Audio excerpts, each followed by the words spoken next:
council meeting to order. Clerk, go ahead and take roll. Here. Walters. Here. Vogel. Here. Dvorak. Anderson. Anderson. Oh, hold on. Now I'm really here. And Here. Sarchet. First item on the agenda is approval of the agenda. I have no additions or corrections as typed. I would take a motion, please. So moved. Motion to approve as presented. Or second, Second. whatever. Take your pick. Roll call, please. Anderson. Yes. Sarchet. Yes. Yes. Walters. Yes. Vogel. Yes. Dvorak. Motion carries. Next item is a presentation from Ron Hins. I hope I'm saying your name right, Ron. CEO of MyFiber. If I butchered it, I apologize. Floor is yours. Thank you very much. My name, it is Hines, but that's okay. I'm used to all kinds of pronunciations. So thank you for allowing us to attend the council meeting tonight. We'll make this real brief. I'm sure many of you know who MyFiber is, but we're a broadband provider.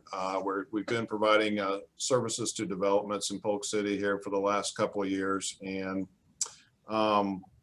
we have decided that we would like to ask you permission to allow us to serve the rest of your Polk City community, all the residents and businesses. We would like to place our fiber and our conduit to all the neighborhoods. We would not put drops into the houses and businesses unless they subscribe to service. But we would like to serve Polk City. We think it's a growing community. We've been welcomed. And we like what we see and have a good relationship. And we think we provide state-of-the-art broadband service with customer service, something that's been lacking, we feel, in the Des Moines area. And we'd like to bring that to Polk City, as we have to Waukee. And last week we announced we were going to provide service to all of Bondurant too. So 3 communities where we would provide service to the entire community. We do serve developments in Altoona, Grimes, Urbandale, West Des Moines, but we don't have plans to overbuild those communities. It's just again Waukee, Polk City, and Bondurant. And we'd like your permission to do so. And a little bit of history. I won't bore you too much. We had a PowerPoint, but I decided we would not bore you with all those facts. But again, MyFiber is owned by a company called GRM Networks, used to be Grand River Mutual Telephone. We serve 48 communities in southern Iowa and northern Missouri, about 4,500 square miles. And we started services in Waukee in 2017. We just decided that it was a good growing market, and people needed a broadband provider that offered good customer service, good Iowa values. So we set up a company in Iowa, MyFiber, and we've been growing leaps and bounds since. And we want to be a part of the Polk City community if you will allow us to do it, and provide service speeds from 75 megabits to 1 gigabit, the latest and best. Fiber optic broadband is future-proof broadband service for your residents, your students, your businesses. And if you have a 100% fiber optic covered community, you're going to be able to attract more residents and more businesses. And we'd like to be part of that growth if you'll have us. So we have with us tonight virtually Mark Harvey. He is our general manager of MyFiber. Our office, we have an office located in Urbandale, right along I-3580 at the Aurora Business Park, right underneath the Urbandale Water Tower. Mark runs that office. He has about a dozen employees.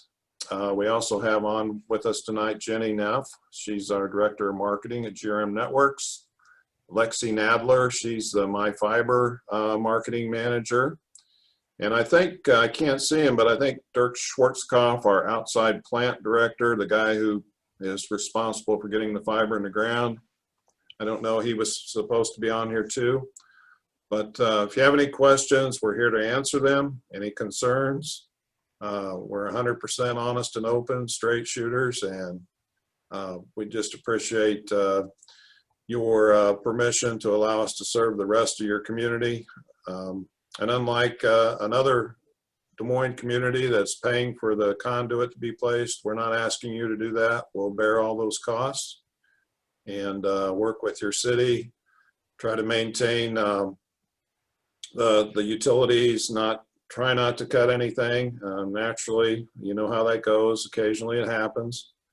But we have a good contractor, AUS, and the owner of that business lives north of Bondurant. So and they've done a lot of work in Polk City over the last couple of years, and I think they do excellent work. So we're here to answer any questions and concerns, and would ask for your permission to allow us to serve the rest of the community. So of the service that you brought into town so far, have you had a good connection rate with people signing up? We have, you know, mostly new developments, and of course, it's hard to serve. We go in knowing that maybe there's a development with 50 lots, and it takes a while to fill up. But yes, we have one development. We have all the locations except one. There's other developments, you know, where we may have half of them, but on new developments, you know, we generally can get 75, 80% easily. And, you know, what we call the brownfield areas are the areas where we have not gone in Polk City, where they're existing homes. We get a lot of calls. I don't know whether we'll get 75 or 80% of those customers, but we're going to try. We're going to do our best to offer promotions and get people on our service. We've had, you can check us out on Facebook. We have a lot of good comments. We're not perfect, but I think we're better than anyone else who's trying to do this now. So, and you know, I'm trying not to be, I'm just proud of our people, because that's who we are. We're a cooperative at heart, and customer service is in our nature. And we're located locally, and good Iowa people that provide the service. And so, you know, we do the best we can. I'll speak for myself, but I'll tell you, I'm excited. I think it's great. I'm glad you guys are going to continue to expand in Polk City, and looking forward to the opportunity to sign up myself. So great. Looking forward to it. Thanks for making the presentation. Thank you very much. Not far behind you. I was just in a position a few months ago where I could not find, I didn't want the incumbent, and I could not find the service I wanted, and would have loved to know then that there was an opportunity. So I think that having an additional high internet, you know, the gigabyte provider, you'll be one of two. So I think there's a nice opportunity for competition, and also just to give people more options, which is exactly what you're saying. So whatever, from my perspective, Chelsea, that needs to be done to say you can go wherever you want, just give us the protocol. I have no issues with that whatsoever. Yeah, I agree too. And I appreciate you sort of being over deferential to your competitors, but I'm not being paid by my fiber, so I can take the next step. In fact, the longer I talk, I'll probably be a commercial for you, because I'm supposed to be getting a gig, and if I'm not cutting out already, I probably will at some point. So I will be one of the first converts. But I do want to hit on a couple things that you mentioned. First off, I guess I want to thank Chelsea from the city side taking point on this. I think this is obviously not just a COVID thing, but this is something that, you know, as a bedroom sort of community that we are well served to be pretty proactive here. To a point, you referenced another community, and I just want to elaborate a little on that without naming it. So there in the metro, there has been the option to, or I should say, another community has decided that they're willing to invest and essentially share the burden, not just on the customers, but on everybody in the community. And I think that that's maybe a little bit too far. So again, I appreciate Chelsea's approach in working with you guys. I think this is a demand-driven area and just not something that, because it does sort of disproportionately affect new developments. Like you said, you can get that conversion rate, and then if we were to pay for part of it, then you spread that evenly even to some of those older parts of town. So I think this route is the way to go. And again, just appreciate both your approach with this and how you handled yourself tonight. And I've heard great things from the developments that you have that. And again, anybody who is like me, a current CenturyLink, but hopefully not CenturyLink for too much longer. You mentioned customer service, and that is a foreign concept over there. So very much appreciate a local, certainly in the sense that compared to some of the other companies, a local option with the values you mentioned. And I'm really excited about this, and again, happy how it got done. Welcome. Thank you. Appreciate your comments. Yeah, I would echo the same sentiment here that's been said. I would also go one step further and apologize for some of my neighbors who probably bug you on a near daily basis when we have certain providers on our street go down, which is very, very frequently, knowing that we can see you guys are installing, just on the other side of the golf course and up and down the road. And, because you have a level of transparency, we know, where your end pedestals are at on your map. It's like, oh, can you just go a few blocks further? Because we'd love it on our street too. So, I, like everyone else, I'm looking forward for another option in town.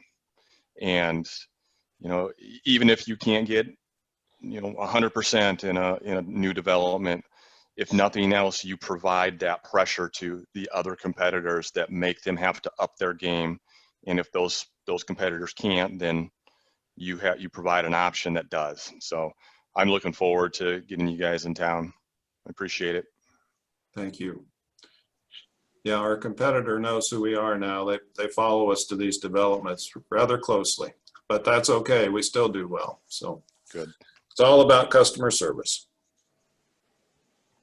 Yeah, I'll echo the same comments as everybody else. I think, our residents here in town would be excited to have this other option with enhanced customer service, and have heard good things and heard people asking for this to be more widely available. So thank you.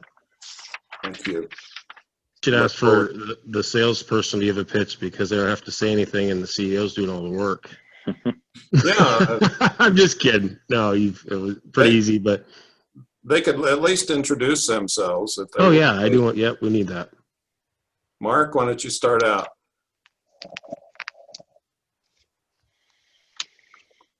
Hello, Mark. Are you muted? Yes, I was muted. I apologize. Letting Ron talk, not to interrupt him. Yes, Mark Harvey, General Manager of MyFiber. Really the feet on the ground here, run the Urbandale office. So as you talked about, customer service is what we're all about, and come from cooperative backgrounds, and you should not have any complaint from your residents about the service they get from our company. So. Jenny, would you like to say something? Hey, this is Jenny Neff. So I'm the director of marketing for the parent company for GRM Networks. I do some marketing for MyFiber and some customer service, some developer relationships, kind of just PR in general. Definitely will be involved in Polk City, getting to know people and seeing what we can do to help you all out. Thank you. And Lexi, are you on? I'm on. I also handle our sales for MyFiber, so I appreciate Ron doing my job for me tonight and making it a lot easier. I apologize too for making you come on. Oh, no. It's a real thing. But yeah, I'm really excited. Part of what I do is monitor our social media and some of our customer submissions.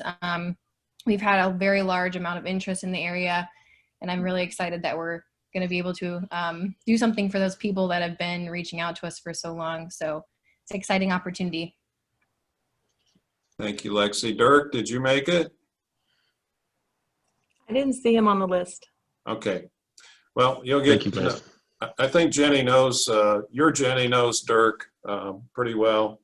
We Vantage Point, Kirk Nyberg has a relationship with your city folks. And if you have any problems beyond that, my phone is always available, but Mark can handle most everything, any problems you have. So don't be bashful in calling Mark, and we'll pledge to do the best we can to keep the utility cuts and any neighbor problems, any yard fences and that kind of stuff.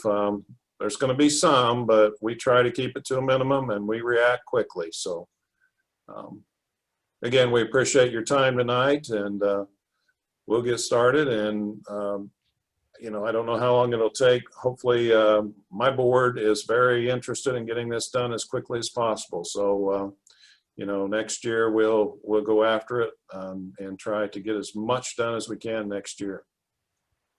Great. Thanks, everybody. Thanks for making the presentation. Looking forward to having you guys here. Thank you. Thanks. Have a good evening. You too. Thanks, guys.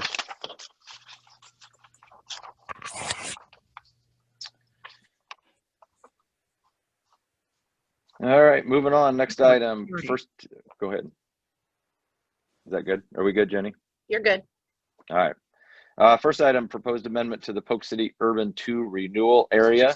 It's time to close the regular meeting and open the public hearing on the proposed amendment to the Polk City Area 2 urban renewal area. Ask the clerk when the notice was published. September 25th. Have you received any written comments for or against proposed amendment? No, sir. Fantastic. At this time, I'd like staff to provide a report. Thank you. So the City Council set a public hearing for this evening regarding an urban renewal plan amendment. The plan amendment consists of 2 items. The first part of the amendment, we are adding property to urban renewal area number 2. And most of that is commercial property surrounding the town square.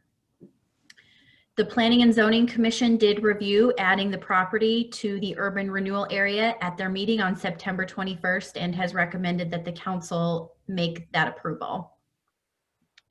The second piece of the plan amendment is the city is going to begin a new administrative program utilizing tax increment financing to fund some professional administrative support programs.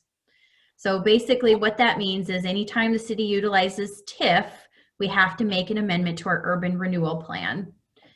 The city would propose utilizing tax increment financing to pay a portion of urban renewal economic development activities, such as the city's chamber contribution that we pay annually, a portion of our retainer to PFM, a portion of wages for staff members that are dedicated to economic development, and bond council activities related to economic development.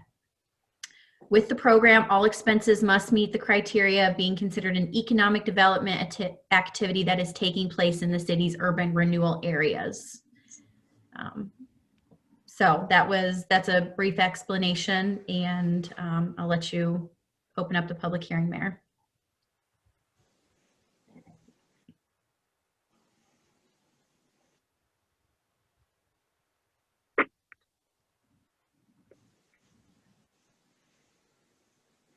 Mayor, you're muted. Sorry, apologize about that. Is there anyone on the phone who wishes to be heard for or against the proposed amendment? Hearing none, I need a motion to close the public hearing and reopen the regular meeting. So moved. Second. Roll call, please. Dvorak, Yes. Anderson, Yes. Sarchet, Yes. Walters, Yes. Vogel. Yes. Motion carries. Next item on the agenda is resolution 2020-114 to declare necessity and establish an urban renewal area pursuant to section 403.4 of the Code of Iowa and approve urban renewal plan amendment for the Polk City Area 2 urban renewal area. Need a motion, please? So moved. Second. Questions, comments, or concerns? Just make a comment. I guess I know you know, from a plain language standpoint, a lot of what Chelsea said maybe was hard to take, but the benefit I see here specific to this piece of it and the town square is giving us more options and quite honestly just doing what we can from a city perspective to try and make our square as palatable from a business standpoint as possible. I know that at least you recently heard different things about what can go in there, and I don't think it's the city's job to decide, you know, which business, other than to be as friendly to business in the hopes that some of those businesses are customer facing. So I think this is a further step in that direction. It's not an area that I think we were particularly deficient in before, but anything that we can do to help with the square is positive.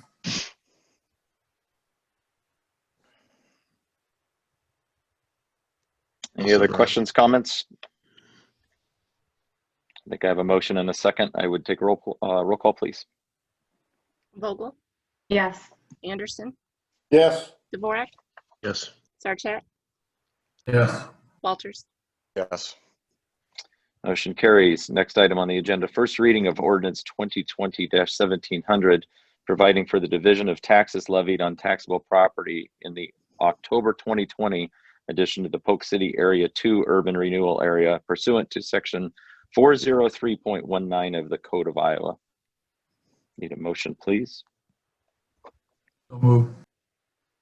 Second. Questions, comments, or concerns? Roll call, please. Walters, Yes. Vogel, Yes. Dvorak, Yes. Anderson, Yes. Sarchet. Yes. Motion carries. Next item is option to waive the second and third reading. Take a motion if anybody's interested. No reason why we wouldn't. I would make sure that you combine A and B because they're really the same thing. Okay, that would be the option if someone wants to waive the second and third, is to tie B in. Correct. Same question. Any reason why we wouldn't waive it? I don't No, think really. so. No. Yeah, as I said, there's been no public comments on this, right? So I think it's a procedural matter more than anything. I'll make a motion. Amy, correct me if I'm doing this wrong. So do I just make a motion to give final consideration adoption of 2020-1700? You do both. You a motion to waive the second and third reading and send it on for final consideration and adoption. That'll do it. I mean, they're really one and the same. Okay, motion on the waiving of the readings and final adoption of ordinance 2020-1700. Second. Any other questions, comments, or concerns on that? Roll call, please. Dvorak, Yes. Anderson, Yes. Sarchet, Yes. Walters, Yes. Vogel. Yes. Motion carries. Next item is resolution 2020-115, setting a date of meeting at which it is proposed to approve a development agreement with the Polk City Chamber of Commerce, including annual appropriation tax increment payments. Need a motion, please. So moved. Second. Roll call, please. Vogel, Yes. Dvorak, Yes. Anderson, Yes. Sarchet, Yes. Walters. Yes. Motion carries. Next item, another public hearing, proposed sale of property. It's time to close the regular meeting and open the public hearing on the proposed sale of property. Ask the clerk when the notice was published. October 2nd. Any written comments? Have any written comments been received for or against the sale of property? Yes, sir, and they've all been emailed to you and council for review. Fantastic. At this time, I'd like staff to provide a report. I will provide a quick report. Hy-Vee Inc. has proposed to purchase city-owned property at 510 South 3rd Street for $650,000. Their proposed use is for a grocery store.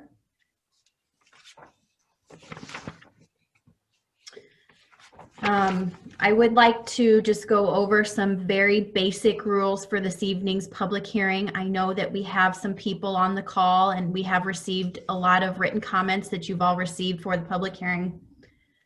So we're going to open up the public hearing and we're going to ask those that wish to speak to give their name. When we call on each person, either the mayor or the city clerk will be doing that. We will ask them for their name and address for the record. Participants that are wishing to speak are limited to 5 minutes. This is a public hearing, so we ask you to make your statements. The council is not going to engage back and forth. If you have questions, the staff will try to answer your questions for you. If people wish to speak, we ask that you do not duplicate statements. If something has already been stated, we would ask you to state something new. If we have received written comments from someone and they also wish to speak, we ask their comments be limited to something new that was not in the written statement. Once everybody has been heard at the public hearing, the city council will close the public hearing and there will be no further communication from those wishing to participate on the phone call tonight. The council will motion and second to approve a purchase agreement. Hy-Vee will give a brief presentation. The council will have discussion and then the council will vote on the matter.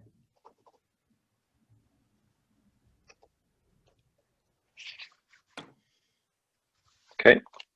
With that being said, is there anyone on the call who wishes to be heard for or against the sale of property? If so, please state your name and address, and you have 5 minutes.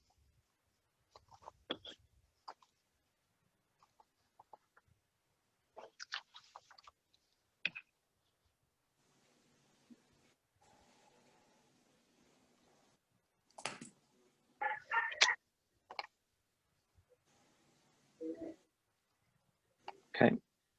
Hearing none, I need a motion to receive and, oh, sorry, can't hear him. I'll see. Sorry, I was just figuring there was a lot of people, so I didn't want to jump in too early. My name is Justin Young, and I live at 814 Edgewater Drive.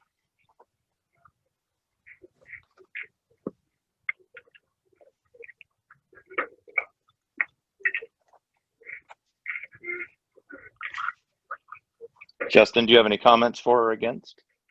Yes, I do. I guess my comments are, I'm a little bit against the location, but not against the idea of Hy-Vee opening a location here in Polk City. I kind of watched a recording of the description, the presentation earlier that a person from Hy-Vee gave. They said that there was no guarantee for a pharmacy at the location, which to me would be a good, if we could get a guarantee that there would be a pharmacy, I would be much more in favor of that location going in, because that would, to me, differentiate it from what's already available at Fairway. And to me, I don't see a huge difference between Fairway being here and then Hy-Vee opening a new location. I'm also concerned as a citizen of Edgewater Drive, who lives roughly about 2 blocks from the proposed location, that it is going to increase traffic across Tyler Street, across main roads through town, and also concerned that there will be potentially lighting going up that will be on quite a bit. And that could create kind of an inconvenience for people around the neighborhood where the site is going in. I've also been told that there is potentially a fast and fresh location going in. And so I guess I feel like this location would duplicate something Fairway already does, based on what's been said. But if they could guarantee a pharmacy, I would probably be more in favor of the location going in. So I would like to hopefully hear City Council speak to what they would do for lighting and privacy for the homes around that proposed location. So I'm against this current state until more information is provided. And that would be all that I have. Justin, at this time, we do not have any information regarding lighting, but that would be addressed through a site plan review, and that would come later on in the process. No problem.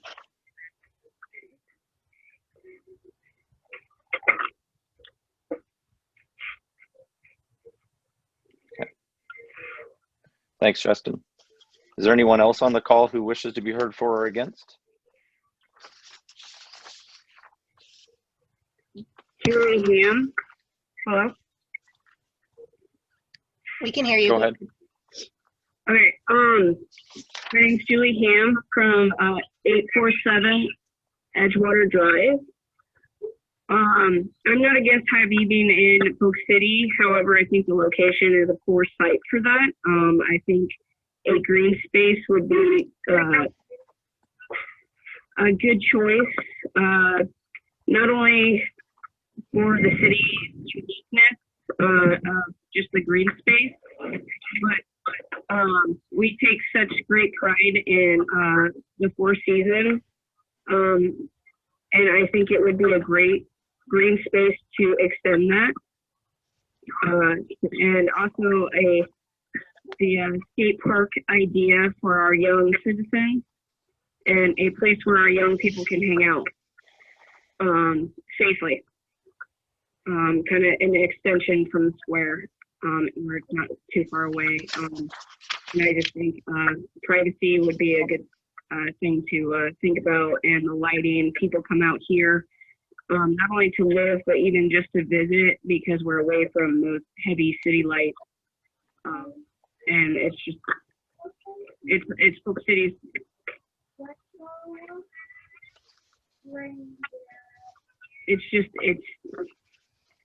Yeah, I just want to say I'm against it, and I think a lot of residents are. Thank you, that's all. Thank you, Julie. Is there anyone else on the call who wishes to be heard for or against? Yeah, Ben Johnson. I'm at 800 South 3rd Street. Go ahead, Ben. Yeah, so as I said, good evening, everybody. My name's Ben Johnson. I live at the corner of 3rd and Davis, directly south of the proposed site. Looking out the window at it right now on the north side of my house. So, as some of you know, sitting there on council, my roots run pretty deep here in town, 5 generations. My grandparents, Jack and Audrey Bird, built the house that I live in now in '63, and my mom and uncle were raised there. So I've been here the last 3 years. But I don't want to take up a bunch of time, but I want to respectfully convey to the council, just as we have the last short 10 days that we've known about this proposal, that we're not against new business coming to town or Hy-Vee in any way. What we are against is the spot rezoning in a residential area for commercial use. You know, there's been a lot of discussion over this topic, but in the next foreseeable future, we could see a new Quick Star at the corner of Parker and Bridge, and a new Hy-Vee gas station east of Casey's. And now we're talking about a 27,000 square foot grocery store, all within a half mile of each other. And that's on top of everything we already have. So there's other properties for sale in town that are already zoned commercial. And I just think they wouldn't present such a large impact to the traffic and established homes in the area. And aside from everything that's been said, you know, the loss of city property in a centrally located area, noise and light pollution, traffic congestion, all that stuff. I do think that the neighboring property owners are potentially left with the impact of reduced property values. So I think that needs to be a concern shared. And after tonight's informational meeting from 3 to 5, I can appreciate the position the council's in, having to make this decision probably on Hy-Vee's timeline. But if you receive no more than what we did tonight, I just don't see how anything can be moved forward. Polk City, in my opinion, Polk City's in the driver's seat of the development in our town. People want to be here. That's why we're here. That's why everybody's on this call. And while the dollar amount on this lot should not be laughed at in any way, I also don't think for our size of city and our current tax base that it should be a sole deciding factor on a sale to this deal. So to sum it up, and not to get too long here, my mom wrote an open letter to the community last week, and she ended it by saying that I sincerely believe there are only great things ahead for Polk City. It's important we slow down and make thoughtful decisions that will best serve us far into the future. I couldn't agree more with that, so I hope you'll take my comments and the other comments on this call and in writing and take them into consideration. So sorry if I butchered that a little bit. I know it's hard over a conference call, but I thank you all for your time. Thanks, Ben. Come here, guys. Is there anyone else on the call who wishes to be heard for or against? I would. Yeah. Go ahead. Tracy Lund. Can you hear me? Yes. Yep. Okay. I just I'm not Tracy, can you give your anything that has Tracy? already been said. Tracy? The meeting today was Tracy, less can you than state informed. can you state your name for the record, please? Just need your address. Address. I'm sorry. My name is Tracy Lund. I live at 100 West Grimes Street in Polk City, just down the hill from the proposed site. I guess one of my biggest concerns today at this meeting was too many unknowns. I realize we are on a 180-day timeline of sorts that Hy-Vee has presented us. And as far as the city council goes, I don't know how they could possibly have a decision for them via the information that was provided today during their open house. There are other options for them in Polk City. Also, the pharmacy, again, was another issue. But from a commercial development standpoint, that number of 650,000 now seems very, very low. Our city, I believe, needs that property for our future use, for our future growth, for a police station and our community center. And I really believe strongly that the city should hang on to that property. It's got more value to its citizens as a green space and more value to our leaders, our city council, our police department, and our fire department as a potential new location for either one of those entities.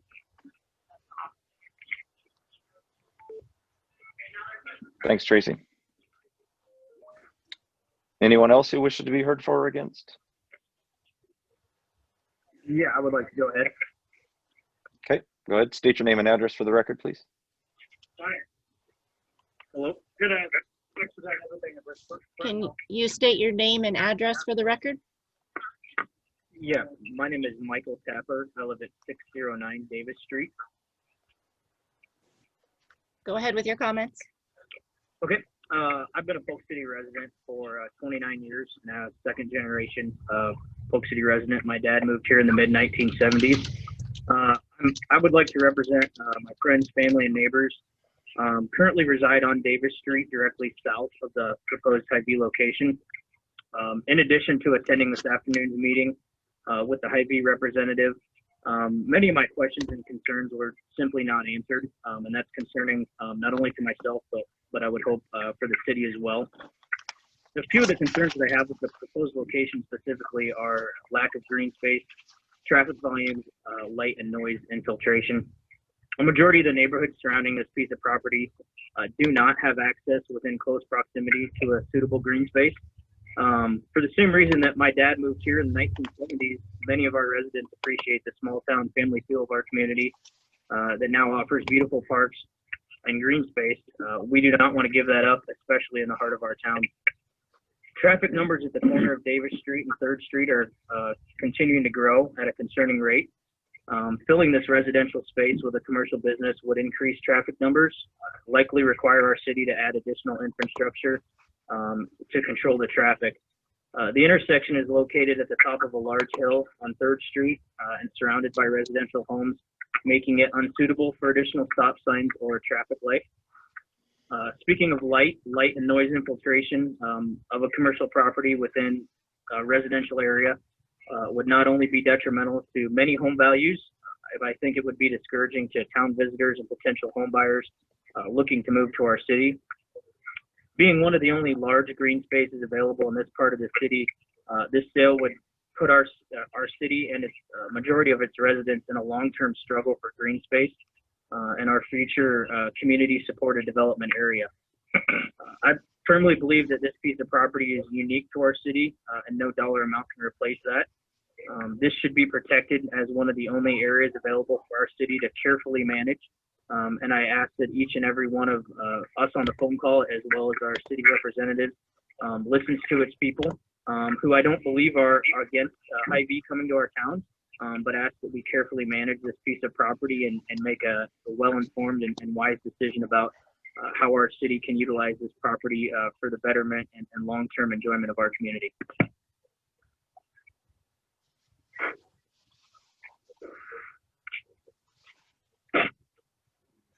Thank you, Michael.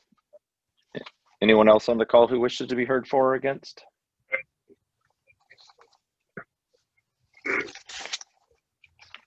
Yes, I would like to say a few words. Go ahead. My name is Kelly Hoffmeyer. I live at 818 Edgewater Drive. Go ahead, Kelly. Okay, I have lived in Polk City for a total of nearly 30 years. Have witnessed a population growth from roughly 1,700 people to now nearly 5,000 residents. And I welcome the simultaneous business development that accompanies such growth. As a taxpayer and homeowner whose direct line of sight would be transformed from what is now a beautiful green space to something that would be an out-of-place commercial structure in a residential neighborhood, I strongly oppose the sale of this city-owned property to Hy-Vee for their proposed facility. With the business development on north and west sides of town, I have to wonder if there's not a more suitable and logical location for this type of business. In addition, the issue of traffic control at the intersection of 3rd and Davis would need to be seriously considered, as this is sure to affect the flow of traffic in and out of town, and it would severely disrupt the flow of the local residential traffic in this area. It seems logical to me to explore other options for this business in Polk City that would make more sense. This decision deserves more time and thoughtful planning in order for it to succeed while satisfying the needs and wishes of the residents in this community. Thank you. Okay, Kelly. Thanks, Kelly. Anyone else on the call who wishes to be heard for or against?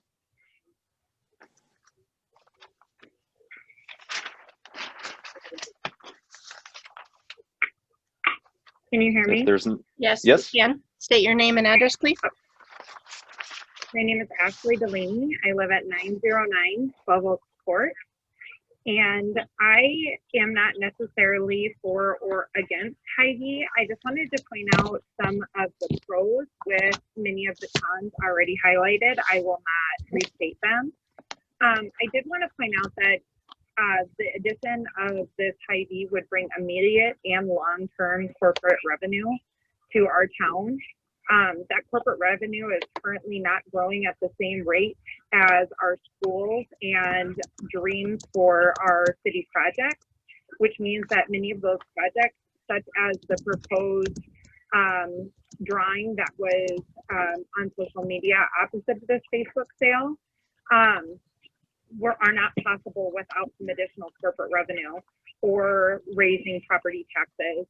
These funds, the council has noted, will be earmarked for parks and rec, such as a new sports facility or improving our current parks, which I think is a pro.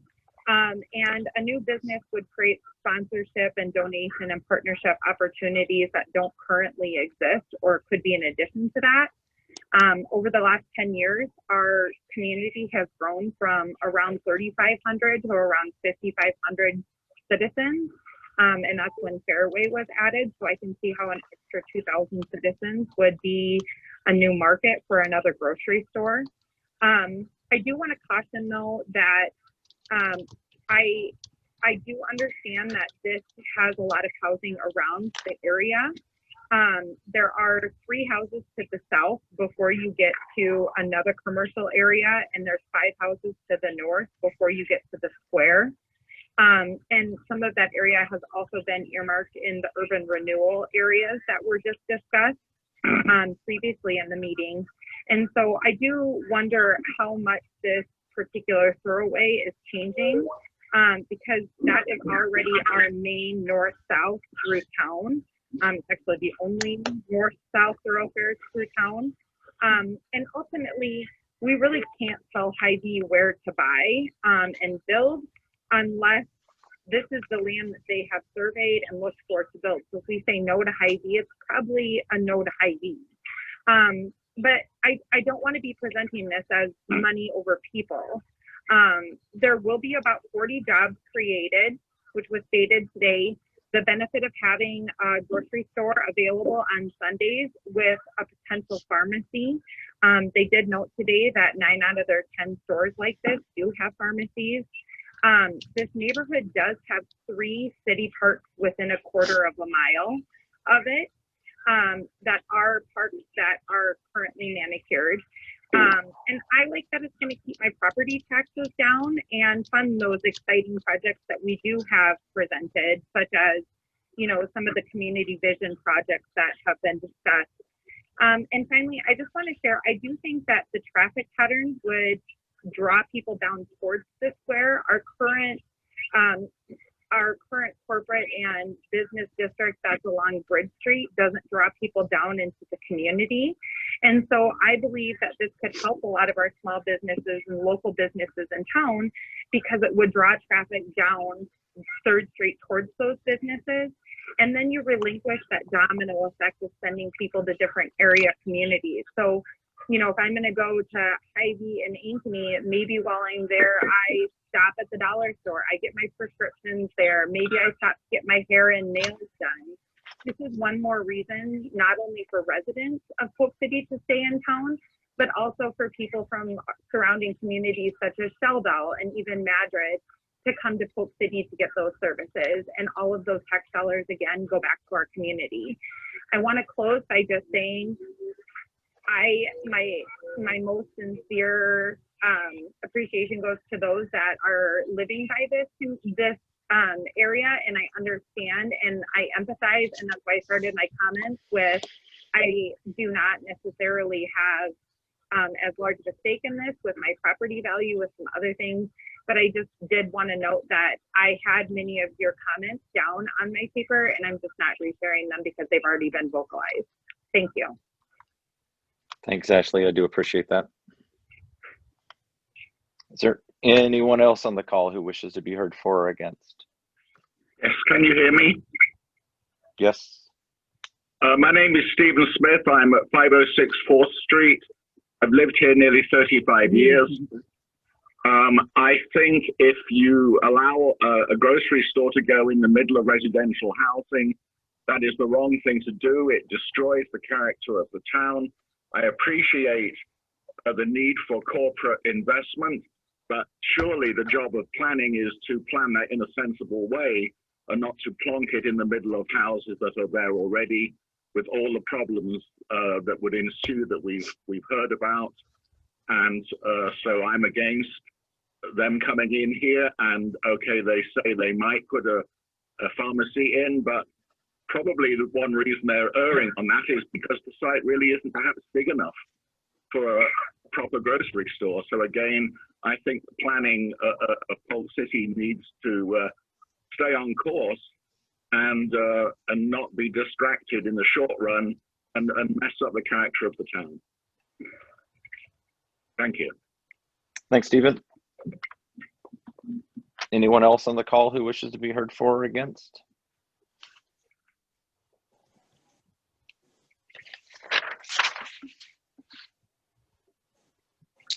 There's no one else who wishes to be heard for or against. I need a motion to receive and file all written comments received to be made part of this public hearing. So moved. Second. Roll call, please. Dvorak, Yes. Anderson, Yes. Barchett, Yes. Walters, Yes. Vogel. Yes. Motion carries. I now need a motion to close the public hearing and reopen the regular meeting. So moved. Second. Roll call. Walters, Yes. Vogel, Yes. Dvorak, Yes.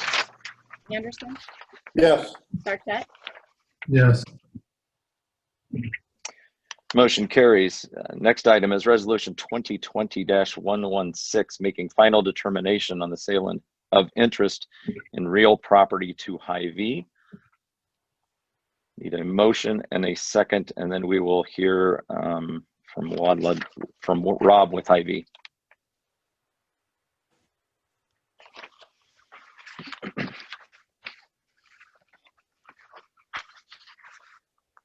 So moved.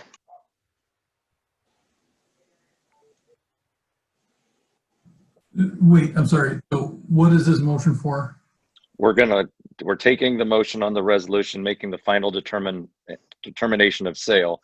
We're gonna hear from Rob with Hy-Vee, then we will take a roll call following that. Won't we have a chance to ask questions and? Yes. and Yep. heard before we take the vote? Yes. Thank you. Yes. And just a reminder that just because there's a motion and a second doesn't mean that you have to vote that way at when the vote comes up. This is just to get the matter on the table for discussion. Okay, so this is not, we're making a motion to make a determination? You're making a motion, the motion would be a resolution to approve the sale to Hy-Vee. But just because the motion and second is made doesn't mean that you have to vote in any particular way when it comes up for a vote. So just because you made a second, for example, on a motion to approve, doesn't mean that you need to vote for that resolution when the vote comes up. This just gets it on the table for discussion. I tried to make a second, but I was muted, so I'm seconding this. Thank you. All right, with that said, Rob, would you like to make a presentation on behalf of Hy-Vee? You bet. Thank you. Thanks for having me. Again, I'm Rob Utley, Real Estate Director at Hy-Vee. Can you guys hear me okay? Yes. All right. Appreciate you tonight. Appreciate the community input as well. That was great information. I'm trying not to repeat what Chelsea said. She did a great job presenting it for me, and this might be a repeat of what you guys heard earlier today, just in case people weren't there. On this property, we would like to propose a Hy-Vee Dollar Fresh grocery store. This Dollar Fresh is it's a newer grocery concept that we have that allows us to provide our goods and services to smaller communities. We have 10 of these today, but all 10 of these are basically remodels. We found some old Shopkos and some other existing buildings where we were able to remodel. And actually the presentation, which is pictures inside these buildings, are of existing either Shopkos or other buildings that we remodeled. The concept that we're proposing in Polk City is a new build. It's a ground up, brand new store, 27,000 square foot on 3 acres. Just because I heard some of the input on we're probably putting too big of a store and too small of a piece of property. Just for reference, the fairway is just over 19,000 square feet on 2 acres. And today, I'm simply just making an offer. And we talked about it earlier today, this still would have to go through council for a rezone and site plan approval. We still have to take this into design phase. In the commercial world, these offers come way before you design the whole project. And so, I mean, that was kind of a challenge with the community here. They wanted answers, but I don't have those answers because it hasn't been engineered yet. So, so that might be a challenge for them. But in the contract, the due diligence process, it's 120 days, but then there's 2 60-day extensions. So earlier I mentioned that there's a due diligence of 180 days. It could actually be 40 days if both those options to extend were granted. But during that process, that's when the rezone and the site plan approval would happen, but that's when we design everything. And that's when we come up with a decision with the pharmacy. We talked about the pharmacy earlier. If it makes business sense to put a pharmacy in, we'll put a pharmacy in. in these times, it's a challenge. It's just like we're having a Zoom meeting here instead of looking at each other in a room. So it's the same challenge with the grocery and the pharmacy right now, and gas station. Speaking of which, I mentioned earlier about our Fast and Fresh across from the Casey's. I mean, it didn't get built because of winter, and then the pandemic. People aren't buying gas, so it's a challenge for us to build basically a gas station if people aren't buying gas. So we need to see some development there, and then we're starting to see more people buy gas. So, but winter's coming along, and if you're in the construction industry, it's a challenge to build in Iowa winters. So it's in the development calendar to be a start of construction in the spring of 2021. And again, I'm talking about the Fast and Fresh. We already own that property. It's gone through the approval process. So from the city perspective, it should be good to go. And we appreciate you helping us with that. We like this. So we chose Polk City, and you guys are voicing your opinion about Polk City because it's a great community, okay? We're an employee-owned company, and we basically would love to have 40 community employees to be a part of our family. And so that is a job creation of over 40 employees. And there is going to be some tax revenue from the property tax. Those are all benefits to the city. So without further ado, I'm going to just go over some of the interior, if you guys are okay with that, me still in your screen, of Dollar Fresh stores that we built, similar to the size that we're proposing here in Polk City. I have it set for you to share, Rob. Thank you.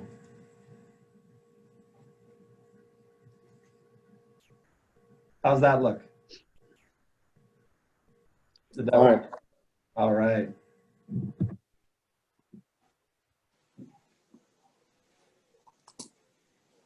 So inside this Dollar Fresh, we have over 200 fresh fruit and vegetables. I'm going the wrong way, sorry. There is a bakery offering. If you look against the wall, we have soda pops, we have coffee. This is the very entrance. It also shows when you walk in, you'll run right into our fruit department, just like you would in a regular big store. So proportionally, let's say if you've been to the Waukee store, this is just under 3 times the smaller. So that store is rather large. This is 27. That one's just over 100,000 square feet. So it would have, I guess, there's self-checking, and there's a man checker, man or woman checker location here as well. And again, as I go through these, like I said, we remodeled this store. We're proposing a ground up, so it would look a little different. These might look older just due to that fact. But these stores also have a kitchen. In this kitchen, you can ask for a tenderloin or a hamburger with fries. We also have our meals to go. You see our pizzas over there, which seem to be pretty popular. Just meals you can take home because everybody's busy nowadays, and put it in the oven and we have a meal. So we have quite a few meals to go. Basically grocery items here in a freezer area. We have a bakery item here. So if you don't know much about Hy-Vee, we have a distribution center. So in the conversations that I had earlier today, they were talking about so much truck traffic because of groceries and bringing in different supplies and everything else. Well, you have less truck traffic with us than you do with other grocery stores due to the fact we have a distribution center, and a fulfillment center. I'm sorry, not a fulfillment center, but a center that will actually chop up vegetables and fruit and deliver them as well as bakery items. So they'll come on as few trucks as possible and deliver the product to the store, whereas other grocers, the suppliers, bring their own truck and they stock the shelves, and so you have quite a bit more traffic, truck traffic in that manner. Here's another frozen picture.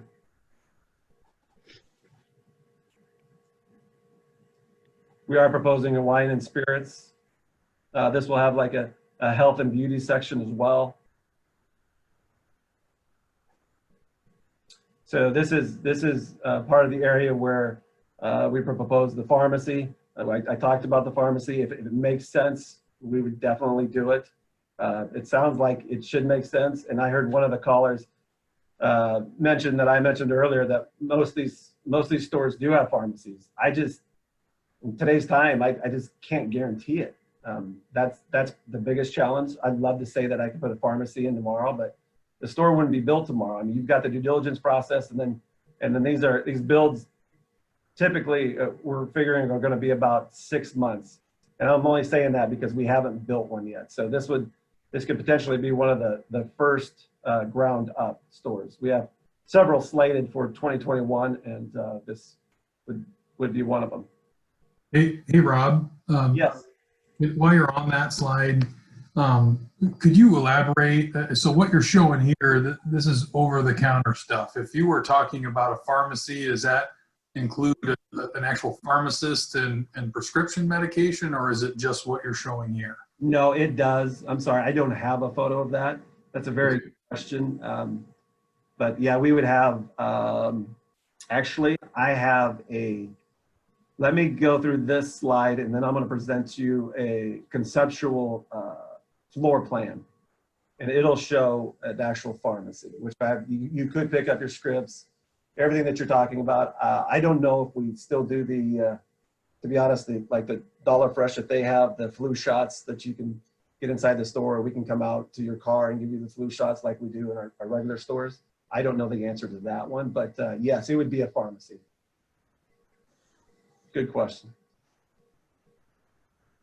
This is regular grocery items. If you see the end cap here, it's kind of like what I was talking about. What we are able to do in Ankeny and Sheraton is produce a lot of different products and package them ourselves. And a lot of this store would be Hy-Vee specific items, private label items that Hy-Vee sells. Just another snapshot there. Oop, that one actually has DSW shoes. So to touch on that a little bit, you'll see the clothing coming up later, but we have an agreement with a partnership with DSW shoes, and that's proposed as well. So I'm telling you, the grocery industry is changing like every 2 weeks, and so we're selling shoes, if you're surprised. And then we have the concept of Joe Fresh, which is our clothing. So if I am savvy at this, I will throw up a floor plan in a few minutes here.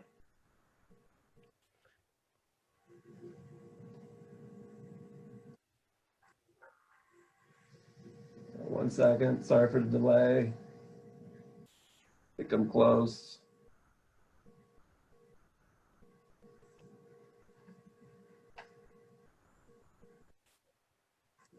I don't have it. I apologize. To be honest, it's purely conceptual, just because the size, we're trying to make these so they're more prototypical versus what we built in these shopcos and just empty spaces. Like if you're in the construction industry, you remodel by what you're given, and we have an opportunity to build what we want. So the changes are pretty fluid, to be honest. But I'm misled. I cannot get to that floor plan. Yeah, I guess from my perspective, I don't know that it matters. I don't mean to jump in ahead of everybody. I just want to say on this, and I'm just to try and make it brass tacks initially, so I don't go too deep on this. But you know, I know you have Hy-Vee has done this a bunch of times, and with all due respect to the process, would really like to see a determination on the pharmacy, but an outside. So I mean, I'd like to see a floor plan too, but would need to see something about the outside of the layout, what can be done from neighbors. And I know you heard a lot of this in the meeting, you know, I was there for part of it and share a lot of those concerns. I do look at, and for those people on the phone, not in my backyard is a completely reasonable position to take as a landowner. It you know, maybe a little selfish. It might be a little hypocritical at times, but it's completely reasonable from an individual standpoint. But to sit in this seat, we have to look at everybody's perspective. And so I think and this is, you know, to all those, and again, I'll try and save this for later and not take up too much time, but you know, there was a lot of questions about how this went down. I think that I appreciate Chelsea leading, and I think it was completely appropriate to do everything to this point, to listen, to set the public hearing, all those things, despite some of the horrible assumptions that were made and mean-spirited. Okay, but you know, again, for me, I would really need to see. It was good to see this layout too. Thank you for sharing that. But for me to get comfortable with this, I would need to see something. Because it's been said a number of times, it borders a lot of residential, and need to see how the parking lot looks, where the lights are, where everything is. So I couldn't get on board with something without getting those questions answered up front. I know that's something that typically comes later, but it's typically a different process than selling the land. And I know, technically speaking, we do have multiple bites at the apple, but that's where I'm coming from. Sorry, you can go back to talking about this site plan. Okay. No, if you don't care if I speak freely, it's so I understand what you're saying. I mean, I heard a lot about not wanting to be in the neighborhood and things like that. But to be honest, we like these locations because of the proximity to the homes and the population density and basically how busy 3rd Street is. I mean, we don't want to build a grocery store. I mean, look at our Waukee store. If you've ever been on Hickman, it's a nightmare. That attracts us to those locations. And then to take it a little bit further about one in the pharmacy. So there's a lot of things we can actually do with this purchase agreement. We can make it so there is, if that's a final determination, we can make it so there's a condition that we have to have a pharmacy, and maybe we have to make that decision 30 days before we would be able to close, 30 days before the end of the due diligence. And there's several ways that you can do that if the pharmacy is one that you have to have. And I mean, it sounds like we should have it anyway because everybody wants one, and I appreciate that. But so looking at this floor plan, it is the pharmacy is actually in the bottom corner, right corner.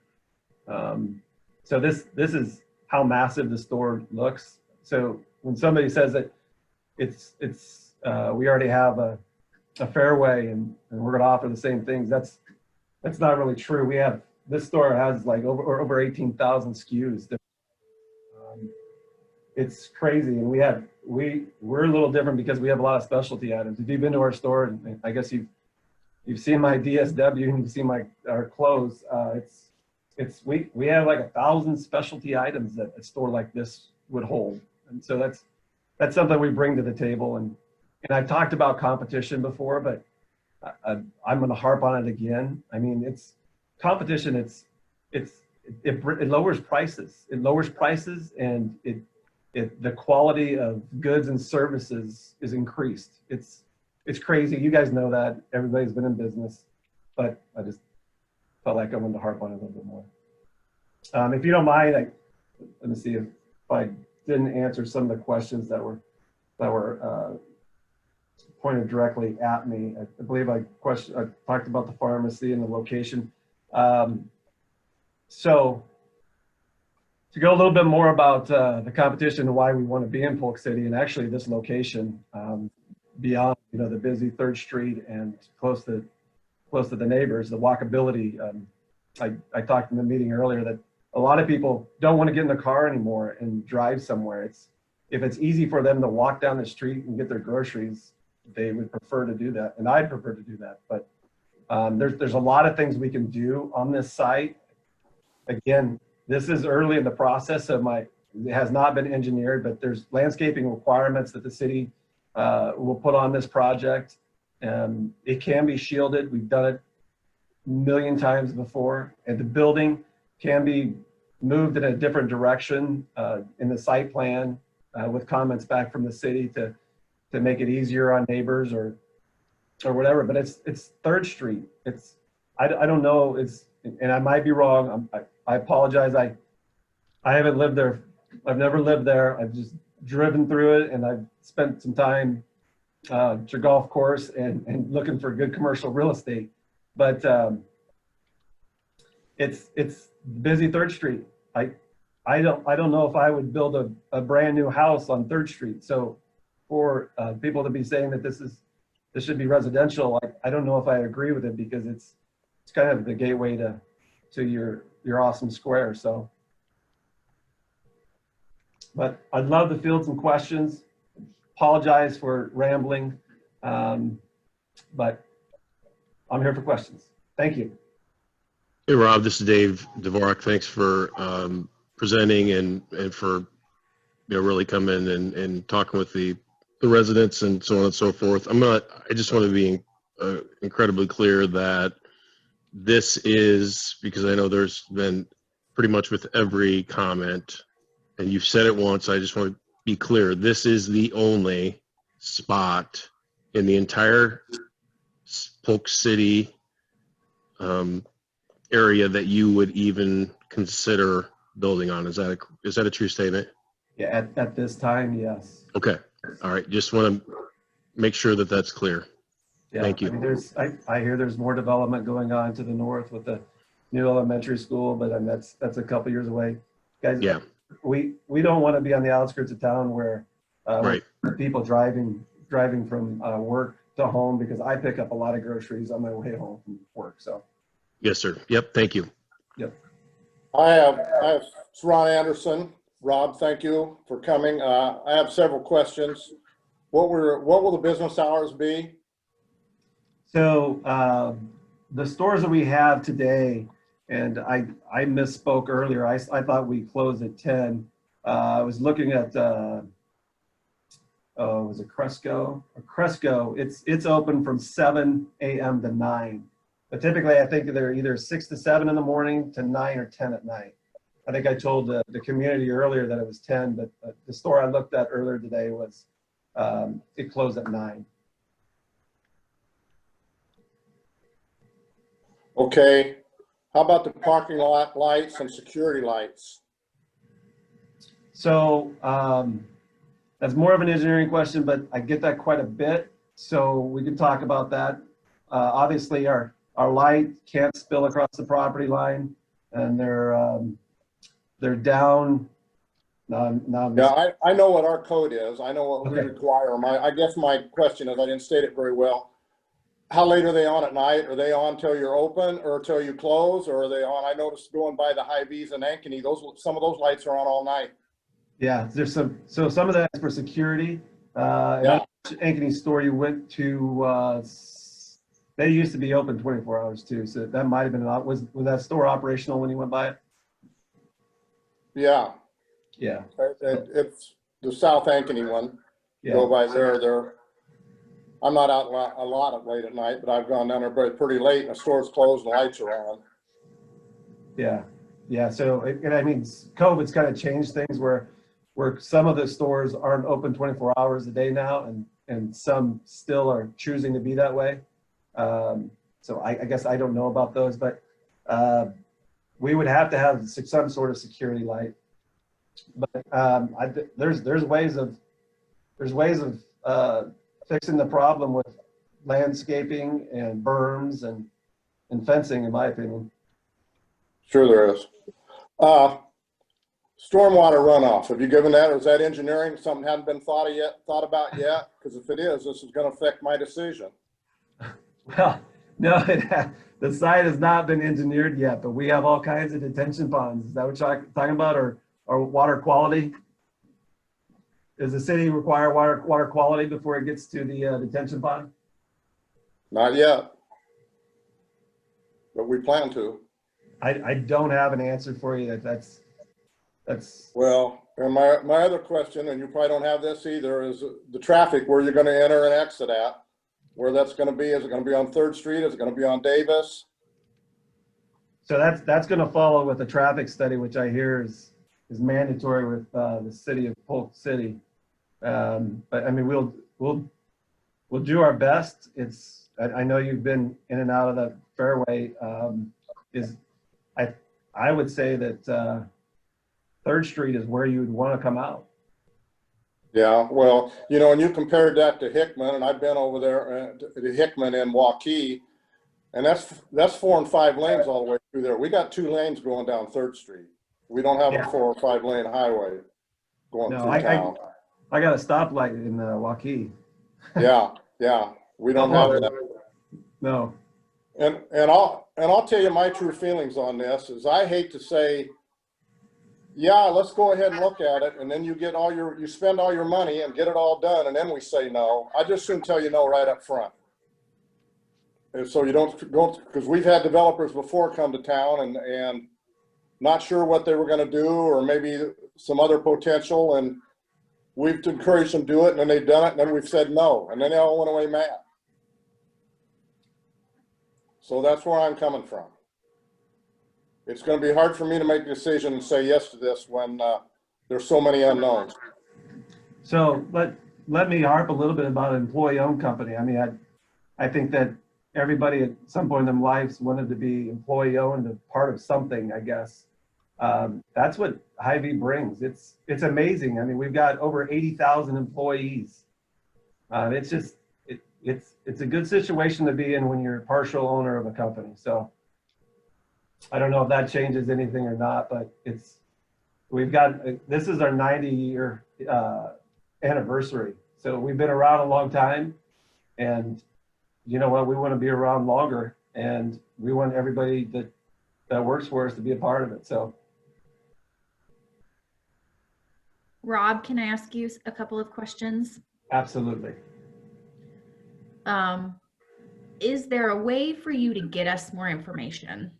I think the council is not comfortable with just a very basic concept, and I recognize that you would go through this full engineering process like you would with any other project, but is that possible to get us some additional information so the council can make a well-informed decision? So I guess, what are you asking for? You're not asking for a full construction document review, or what process are you looking for us to complete, I guess? So what I heard from Rob was a pharmacy. We'd like an answer on the pharmacy. Yeah. Sorry, Jill, but just to answer that from my perspective alone, the pharmacy, and then this is asking for more out of the procedure, but the pharmacy is minor compared to what is this. I need to be able to show the neighborhood how this, I think there are a lot of fears on what this would look like if you're living on Davis, if you're living on 3rd, if you're living on Phillips, and none of those concerns can be alleviated unless you show something. Now, maybe that's not possible to do, and so, but I think, again, from my perspective, that even if you get the pharmacy answered, not knowing how this will impact those direct neighbors is my primary concern. Because I agree with your point on our growth and the demand. I think that the traffic can be taken care of. I think that the additions that you talked about, both from inside the store and from this employee-owned company, would be additions. But a lot of the comments that I have heard are all positive relative to that and not to the location. So that's where I'm coming from in terms of this spot, which I know is out of order, but I just think it needs to, and I know that technically speaking, even if we approve the sale tonight, there would be partial, or there would be multiple meetings for the rezoning, but I'm gonna go off on this here in a little bit, but we've had such a toxic discussion about this to this point over the last couple of weeks, which is not Hy-Vee's fault, and I feel badly in that sense. I wish we could have put a better foot forward than we have, or I think we have in the past 2 weeks, but that is where we are. So I don't know if that helps to answer your question, but that's where I'm coming from. Yeah, I mean, all that would be a challenge to get done like without a purchase agreement. It's like what you mentioned, and we can spend, you know, $100,000 on engineering before we even have something that we don't even know if we can buy. That seems pretty excessive, to be honest. I don't know if maybe, I guess my proposal would be maybe we condition something in the purchase agreement that a site plan or a 3-page site plan or something is approved upon after like 60 days of execution of the document, just so we don't go on and spending a bunch of money for a site that we might not be able to acquire, I guess. So Rob, with all due respect, I'm sorry to cut you off, but maybe we should decide if this is even something we want to proceed with, not to presume that the rest of council is on the same page as me, but I'm just, instead of having you to stress through this conversation and try to figure out what the right way to do things are, potentially maybe we should move forward on our side, but that's not my call. That's Jason's call. I'm just kind of throwing some things out there because I know this is stuff that you haven't had to do before, Rob. So trying to alleviate any additional discussion and for you to make promises you can't keep potentially, or make you uncomfortable. Appreciate that. I guess I have some questions around, okay, so say we do proceed tonight and you're in that due diligence phase where you're doing, all your research on the property, everything like that. Have you guys walked away from properties before, or, what are maybe some of the deal breakers you've run into? What do you see as, I guess, any potential obstacles on your side? And tell us a little more about what that due diligence process looks like for you. Oh yeah, absolutely. So we've walked away from several properties that a lot of it's obviously if it was a rezone, and a lot of it is maybe a traffic study. If you can't get access that you need, we walked away and these are a little different animal because I'm basically talking about a big store. Like I said, this is kind of a newer concept for us. So we need more than one access point typically in our big stores, but I don't know if that's even the case with this. So, I mean, there's different hurdles we've had to face where it wasn't going to make business sense for us. Maybe it was the architectural, maybe it had to be all gold brick or whatever, but those are some, I know those are bad examples, but traffic's kind of one, or I'm sorry, controlling traffic is one, and then some of the architectural standards that would be another. Thank you.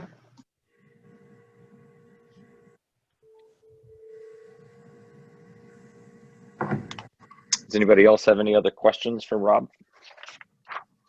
I guess I would have less question and more comment on how we move forward, kind of like what Dave was saying. I think there's a fair number of questions that still need to be answered regarding elevations of the building, site layout, traffic control. And I think Hy-Vee can start chewing on that here if we could at least move forward on this. Otherwise, I think we're just going to spin our wheels and ask questions. I think we just need to know a little bit more. So, I'm in favor of moving this forward, moving the agreement forward with those types of conditions, just so that we don't have to come back week after week after week and keep telling the public and telling ourselves that, it's either going to be great or it's going to be horrible. We just need a little bit more information.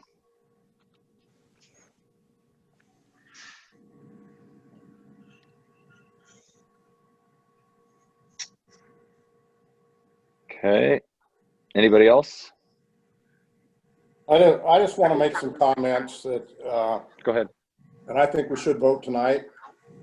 we've never, and as long as I can remember, change spot zone commercial right in the middle of residential. I don't think that's ever happened. And I think it's a bad idea to start now, because where do you end once you start it? I think this, after this, the money's nice, it will be good, and we'll put it to good use, I'm sure, because we usually do. But after the money's gone, that store will still be there. We'll be paying for it for years down the road. There will have to be, we talked about traffic. We know there have to be changes, or have to be turn lanes, or will have to be a stoplight. Are those costs all going to be a burden on the citizens of Polk City? Those are questions I need to have answered. Or I guess I really don't, because I think I know the answer, and I'm ready to vote.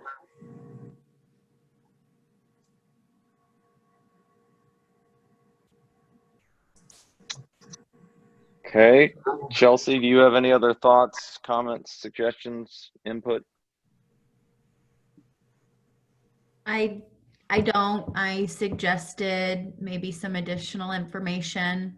I know that Jeff just said that.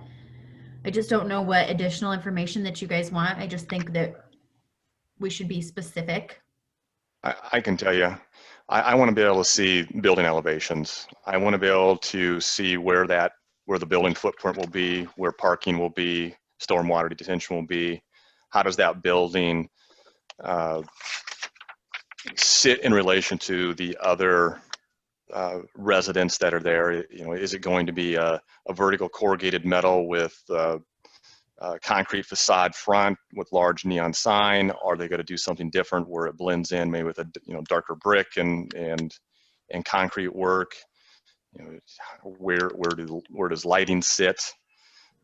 To me, that helps me understand, and I think it helps the general public, who we've heard now for the past couple of weeks, understand better what this is really going to be. You know, I think there's that general fear it's going to be some big monstrosity building that is an eyesore, and I would like to believe that Hy-Vee can design and engineer a building that can fit in that footprint, and people will go, oh yeah, that makes sense.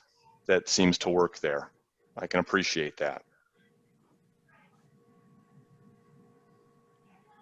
Well, all you said is true, but it still doesn't make any difference to those neighbors up there that have lived up there. Some of them I know have lived there 60 years. And I don't know how they can make it more attractive to somebody that's going to be right. They're going to be right in their backyard. I don't think it belongs in the middle of residential. I don't see anything changing my mind. That property's there. It's what it is. It's well received. Almost everybody that's wrote a letter or talked to us said they appreciate the green space. I know I do. I don't feel a need to put a building in every place there's a vacant spot. And although it's nice, I'd love to have a Hy-Vee here, just not there. And let's face it, Rob told us he wants it there because of the location and because of the traffic. And I think it's part of his solution. It's part of our problem.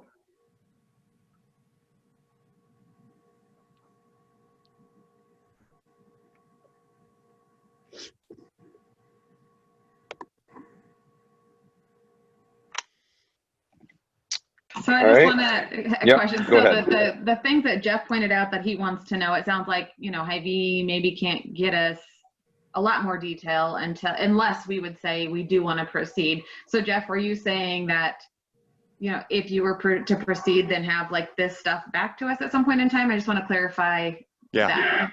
Okay. Yeah, that's what I'm asking is, if we're going to come into this agreement, we need to know some of these things. We need to have an out if needed. If it was something that before do not come back and say no, or do it till you get it right.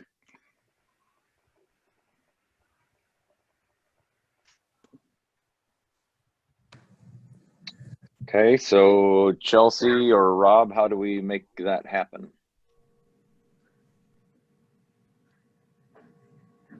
You first, Chelsea. Yeah, Rob, I think that the council's got to feel comfortable with making the sale. So, I mean, if they're going to make a request that the purchase is dependent on what they need, I guess they can give you so many days to get them the information. If that seems fair, then I think that's what they're asking for.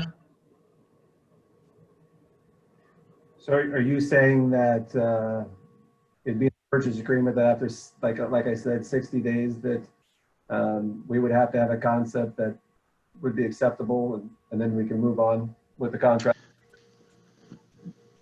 I'm not sure you even have the votes for that, to be honest. So I know there's a double-edged sword here. Like, we need to have the specifics of the motion to get to, I guess you can't do one before the other, but I feel like we're kind of putting Rob in a hard spot here and saying what the expectations are of him, and we don't even know if we want to do it yet. Yeah, I mean, is there a way that you can vote on it? I just want to see if you're even in favor of a Hy-Vee being at that location. I mean, I've taken the purchase agreement off the table right now. I just want to see if you guys are even in favor of our development at that location, so that we continue conversations that maybe I bring this back to council in a couple of weeks with some of Jeff's concerns. But I don't want to go through that. I don't want to spin my wheels for 60 days designing these things and bring it back to you if that doesn't do anything. Yeah, that's what you hit around the head, Rob. I was trying to kind of expedite that and not put you through that amount of time. No, I appreciate that, Dave. Yeah, agreed. Kind of where I'm at too, I guess. It's, this was always, to me, a function of, the can enough be done for the neighborhood for the larger benefit. I would like to say that, I would say it's probably 2/3 negative to 1/3 positive that I've received, but I'm just going to say this now, and I apologize, Rob, because we're stringing this out, and every time it's 2 steps forward, 1 step back, and we should probably just have voted 20 minutes ago. But I fear that we're going to lose some people off our call here, and I want to say this before they go. But I'm just so disappointed how this discussion has gone over the last 2 weeks. I just think it's been so unfortunate that you can't have an adult conversation about bringing a grocery store to your town. And like I said earlier, if you're bordering this property, I get it, and that's not who I'm talking to. But some of the social media conversation is just ridiculous. And I'm going to use one example that's probably an extreme example, but is by no means a standalone example. It was asserted that eminent domain would come into play here. I don't know about eminent domain. I think I probably know more based on the person that brought it up. But that's for acquiring land, not selling land. And again, that was an egregious, idiotic example, but it wasn't the only one. There was a number of folks that would come up with they're against this, and they were going to make up anything they could to try and fuel the mob, that try and get everybody to grab their pitchfork and torch and all the worst parts of social media. And I just find that so disappointing, that we're talking about a grocery store here. I expect to take bullets. I expect to be told I'm an idiot and to be told that I'm ruining the town and the joke and all those things when you have to do, some of the tax things, the water increases that we've had to do. But over a grocery store, typically you would want to tune those people out. And that's what I try to tell my girls and will try to tell my girls to do. But in this, I really wanted public feedback, and it became so toxic, and there were anybody that had a reasonable point, from what I saw, got shouted down. Anyway, so I'm sorry to draw this out, but brass tacks, like I said before, I just haven't seen enough to be able to go for this. And it wasn't, the petition did nothing to me. I don't care what people from Washington State said, or however many non-residents were on that.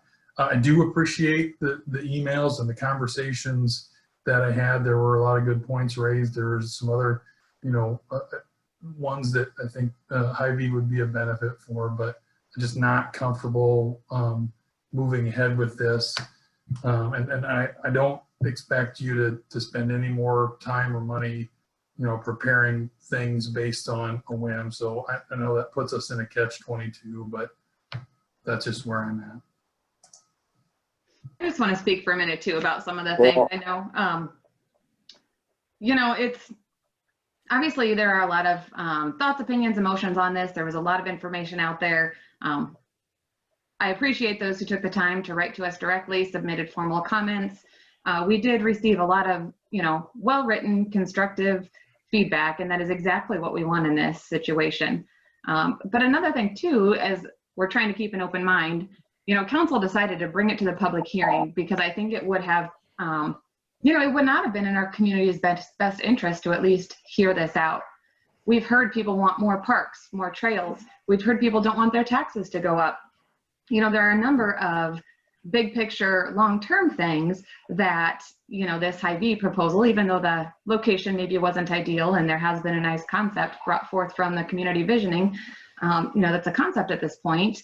But again, to the point of where we are right now, this is our job. We've heard something that we thought was worth further looking into and gathering input from our citizens. I know we've heard a lot of the negative, but I've also heard from small business owners that say this would actually be a benefit to their business. It would keep people in Polk City, keep people spending their money in Polk City. It would not only give us this money to do some more parks and trails with, it would be the ongoing taxes for the school, for the city. So again, as council members, we had to hear this thing out. So again, I appreciate everybody that took the time to provide comments to us. I definitely have had the neighbors. Those are my top concerns there. But, I think having an open mind and thinking about all the possibilities that it could offer, again, getting an offer for money is one thing, but, if it did have the pharmacy, if it had some of these other things that our community has been asking for, and again, Hy-Vee chose this option. We didn't go to Hy-Vee and ask them to buy this location.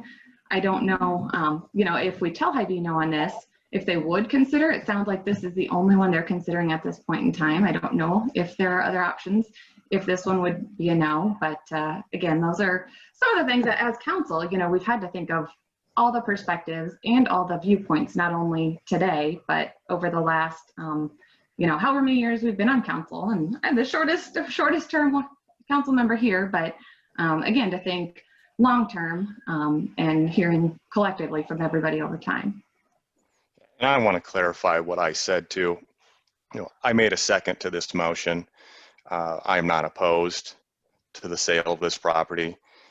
We got to take that step to move forward so we understand, that Hy-Vee understands that we're serious. However, I think what I'm asking is not too much, to provide some conceptual information so that we understand in a certain amount of time what this store could potentially look at. So, like I said, I made the second for a reason, but we do need to be afforded some additional information, like a pharmacy, like some of the amenities, just so that we can go back to our constituents and let them know that, yes, we are listening to what you want. Is everyone going to win? No. Does this help the community out? Yes. But we still have that time. You still have to go through these steps too for rezoning, and you go through planning and zoning. So you still have work cut out for you that you need to do.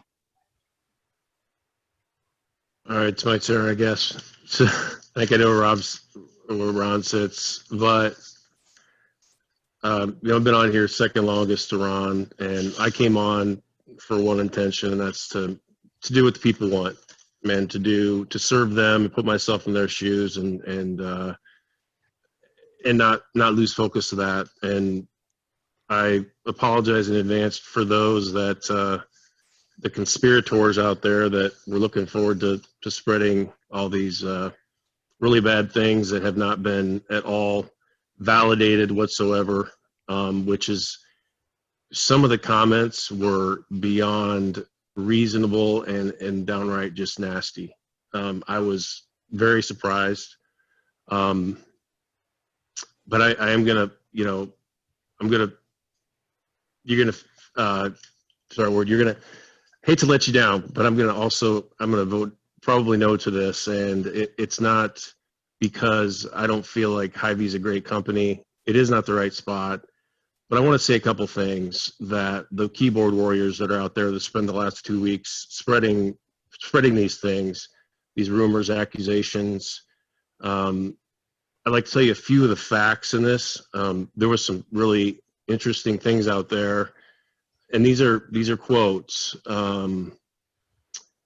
It's been proven the city officials like to rush things through, hoping no one notices it's on the table. Right? So yeah, it's been proven. So whoever sent that, if you could please send me a certified letter that is proven, I would love to see that. That's the nicest one. Secret behind closed doors meetings and deals is no way to conduct business in our city. Once again, haven't been a part of one of those yet, but I've heard about them. I watched TV about them. Another thing I'd be interested to whoever wrote that. I guess we could probably find that out. My favorite is Hy-Vee giving city officials some under the table money to push this dumb idea through. I wouldn't doubt it. And these are all comments that were made before we knew anything about what was really going to happen in that property, aside from the fact that Hy-Vee was interested in purchasing it. And how does this work? And I challenge, I got 0 phone calls. I got a few emails from people that some I knew, some I didn't. Some I was pretty disappointed in because they didn't just call me and ask me the questions. You can tell this is really 13 years. This is the first time that I've felt that the citizens have not given us the benefit of the doubt in something this big. And it's disappointing. I think a lot of people will agree with me because this is a very few population that spreads these rumors and these accusations for, I don't know if it's for their own good, their own means, whatever the case may be. But I challenge each and every one of them to call me tomorrow and talk to me, even though I'm going to vote in your favor. So you're not going to have to spend all the time tonight on your keyboard or on your phone, because I'm going to do you a favor and give you some extra time back. I'm not going to vote for this because it's the right thing to do, not because of you didn't have to give me a petition of 600 people and all the negative emails and social media. All you had to do was call me, and I would tax everybody with that moving forward. Is if you have questions on this, don't take it to social media, and please don't spread false rumors about your city officials, because we are not here to do anything that's corrupt, that is covering up deception, and we're being as transparent as we can. So if you would please call me or any of the other officials on here, I'd really appreciate that. And I'm sorry again to let folks down. That is my way of backhanded compliment. And I am done, and I appreciate everything. I think you know where I sit at this time. Dave? Can I have a soapbox now? Yeah, you can have yours, then I'll take mine. How's that? Okay. Well, I just want to say that I did receive some phone calls. They were all civil. They were all nicely put. None of them were in favor. I got a lot of personal emails that were some very well written. Some of them were surprises that the people that wrote them were so very well written, and I appreciated that, and I answered everyone back. And I don't know about any of that other stuff because I don't go to social media. I don't want to hear that stuff. I mean, that's people that don't have anything else to do, I believe. So I didn't hear any of that. So I'm surprised, but thank you for sharing that with me, guys. I too am disappointed, and I try to make myself as accessible as possible, but there's those people out there that just don't. So we have to make an accurate decision or a good decision the best we can with what we know. And I think with what we know, I'm ready to make a decision. It's too bad. And, I don't want to be held to a timeline. I don't want to be, if you're interested, you're going to be interested. If you're not, then I'm speaking of Hy-Vee now. If you're interested, fine. If you're not, move on. But I'm not in favor of putting commercial of any kind on that property. And I find out now there have been other offers, and I wouldn't have been in favor of them too, either. So I'm done. I'll get down now, Jason. So I guess, Dave, I probably had a lot of those same comments written down. So thanks for taking over and running with that. And Rob, the same. You know, I think from where we are, I mean, it's obvious the direction we're going. And, you know, in one breath, it's unfortunate. In another breath, you know, it's the people have spoken. And I think that we're listening. That being said, I clearly want to echo what both Dave and Rob have both said and stated very eloquently, is that the garbage that's been spread around in the last 2 weeks has weared on me, and I know it's weared on others. It's weared on my family. It's been very taxing on me personally, as well as my family. You know, because you try to avoid some of those negative comments, but yet others, you know, get a hold of you and you do talk to them, and they say, hey, did you see this or did you hear that? And so, you know, words matter, and honestly, some of the words hurt. And a lot of the same comments that you said, Dave, that were posted just were terribly unfortunate and simply just not true. You know, I've been coming to council meetings for as long as you've been on council, if not even longer, and I've yet to see any of those backroom shady deals that were apparently pointed at some of us. But, you know, the people that I have spoke to, you know, it's interesting. I had a conversation with a person who's lived in town for a really, really long time, and most all of us know him. And, you know, it was probably a conversation that I thought was going to go south, and it actually was one of the more positive conversations that I've had with anybody. And, you know, he's one of these guys who said, I've probably lived here too long, and I probably don't have much skin in the game, but, you know, I want you to listen to my opinion. And I really valued it. And honestly, it was one of the best calls that I've had. But I guess, you know, to wrap it up is, had we not come forward and had this conversation, had we not had the conversation with Hy-Vee, if we just said no and people found out about it after the fact, they would have been just as mad that we had an opportunity to possibly collect $650,000 on a piece of property because we didn't talk about it publicly. So we did our job. Our job was to bring it forward. Our job was to have a public hearing. Our job was to discuss it. We did that. We've had those conversations. It's unfortunate that people that obviously seem to think that they know about city government, eminent domain, and all these other things, when clearly they haven't reached out to us and had those conversations. So it's unfortunate. Clearly another reminder that don't believe everything you read on social media. So, but with that being said, we'll see what kind of comments get blasted out to any of us who spoke out against it tonight. Yeah. So with that being, yeah, go ahead. I just have Just one call more me. comment, okay? Yeah, call me too. I do go on social media, and if somebody's on there and they make 2 negative comments about the Cubs, I unfriend them. At the risk of following that,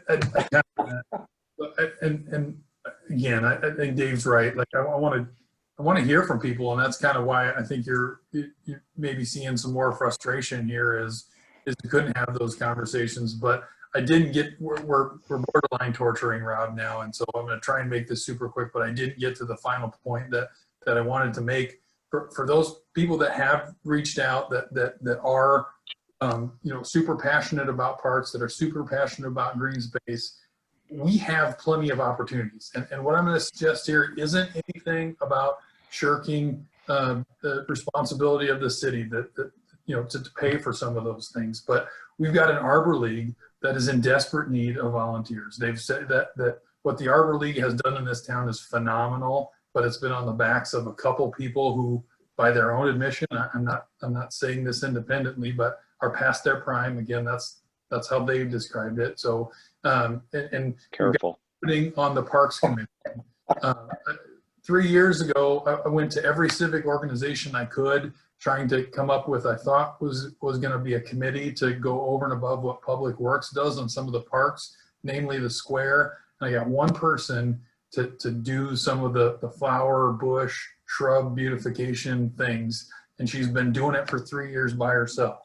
The Four Seasons Festival is always looking for volunteers. So if you are as interested in parks as a lot of people have claimed to be, then please get involved. There are plenty of opportunities to do that. And I can tell you firsthand, that's, you know, especially with this meeting now in the books, that is so much more rewarding, that kind of stuff that I've been involved in.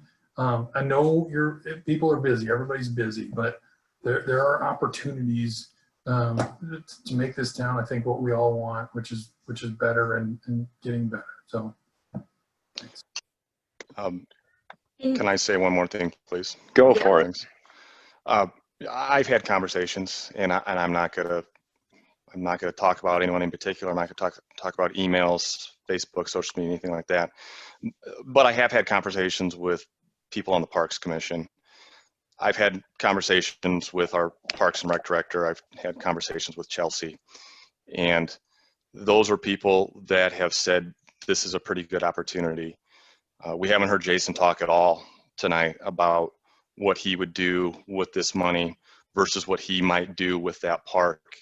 He made comments to me that resonated very clearly, that maybe whatever we do at this piece of land that we own will never satisfy the majority. So are we lowering ourselves to some of the loudest voices, or are we going to go through this process again when we have to hash out what it could be for a park? You know, are we going to be upset that some people wanted it to be this, but it's going to be that? They don't like the noise of a skate park or a dog park, or I guess what it comes down to is the fear of the unknown. What people have seen around there for a long time has either been an old farmstead or what most would call a vacant lot. And I think I still think we're missing an opportunity here. I think we have a great chance with Hy-Vee. I think by not at least moving forward and letting them take a shot and maybe try to convince us, do a little bit more, I think we're missing it. And then we're going to be back stuck in another spot where, all right, we don't want it to be Hy-Vee. Well, what do we want it to be? We don't know. We tried to sell it a couple of years ago. We've had some plans here or some potential buyers over the past couple of years, but it's never come to fruition like this. We've had to solicit where we have now an opportunity with an Iowa corporation who came to us that said, boy, we really like you guys. We really want to participate in your community. We want to do good in your community. In my conversation with Jason, he can speak to this. When he worked in Urbandale and he had Hy-Vee as a partner, and they did good things. And I know we have other stores in town that do good things too, but wouldn't it be great to have one more? And I think, again, if we shut it down today, then we've shut it down and we're done. But if we can keep this open, let Rob go back to Hy-Vee, do a little bit of work and come back to us with something in a reasonable amount of time that takes not a lot of effort from his team, I think we're missing something. I think we need to give it a shot. We heard today a lot of unknowns. Why would we do anything with unknowns? Well, we're still kind of at an unknown. And I would like to believe that we're still open-minded tonight, that we could possibly say yes to this. We still have the opportunity to say no if we move forward, if it doesn't meet what we want.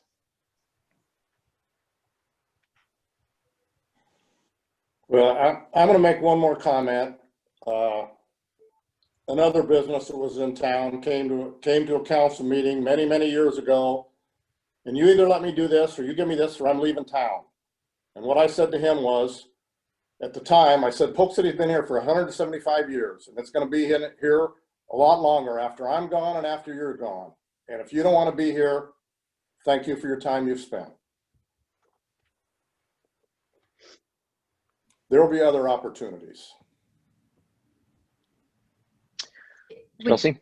Yep, I would say, I think you guys need to vote. If your discussion is over, you do have a motion and a second. I think you should vote. Agreed. Okay, let's do that. Got a motion, got a second. Jenny, take roll. Walters, Yes. Vogel, Yes. Dvorak, No. Anderson, No. Sarchet. No. Motion fails.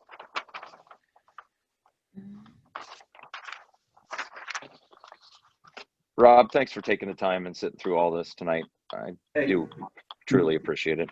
Well, no problem. It's always tough selling city property, to be honest, in my experience, that in churches. So appreciate the time you guys put in the conversation. Rob, thanks again. Next item, consent agenda. Oh, I'm sorry. Next item is public comments. It's time and place for comments for any item other than those that are in a public hearing. If you wish to speak, you were to have contacted the city clerk by 5. Jenny, did we have anybody? We did not. Excellent. Moving on. Consent agenda. I need a motion, please. So moved. Second. Roll call. Vogel, Yes. Dvorak, Yes. Anderson, Yes. Sarchet, Yes. Walters. Yes. Motion carries. Next item, business under new business items, approved property purchase agreement with Bruce Boland for 214 South 3rd Street in the amount of $178,365.10. Chelsea? Yes, so I have this on the agenda for this evening to purchase the property across the street from City Hall, so that the city would own the full block. The city has no immediate plans for the property. We would allow it to be a rental and we would fulfill the lease agreement with the existing tenants. The city would be using low to moderate income funding to make this purchase.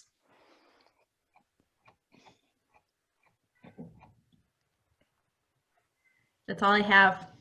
Excellent. Questions, comments, concern, or motion? I'll make a motion, but just a couple comments, and I actually mean it this time as opposed to what I anyway. Can't hear you. Rob, you're cutting out a little bit. Can you hear me now? Yep. Yeah. Sorry. More advertisement for my fiber. So the LMI fund was the linchpin here. I know we've talked about this a few different times, but I just don't want for people to misconstrue. So we're using low to moderate income funds, which we've not had. It's a pot of money that in some respects we're kind of forced into, but it doesn't change the property at all. So I think this is I got there on this. I know it took a while, and I'm still a little bit dissatisfied with the recent price changes, but I do think it makes sense just given that LMI component. So I will go ahead and make a motion to approve the motion to approve the property purchase agreement. Second. Questions, comments, roll call. Dvorak, Call for roll. Yeah. Yes. Anderson, Yes. Sarchet, Yes. Walters, Yes. Vogel. Yes. Motion carries. Next item, resolution 2020-118, approving an agreement on sidewalk expenses with North Polk Community School District. Chelsea? Before you this evening is an agreement with North Polk School District for cost sharing for a trail project on Outlot Z. as part of their requirement with that property, they are required to install a 4-foot sidewalk. However, the city would like to put a trail on that property that goes up to East Vista Lake, and we would pay for the other 60% if they would pay for the 40%. And the school district will be entertaining this agreement at their Thursday meeting this week. Any questions? Just one comment. I think this is a benefit to everybody involved, including the citizens of Polk City.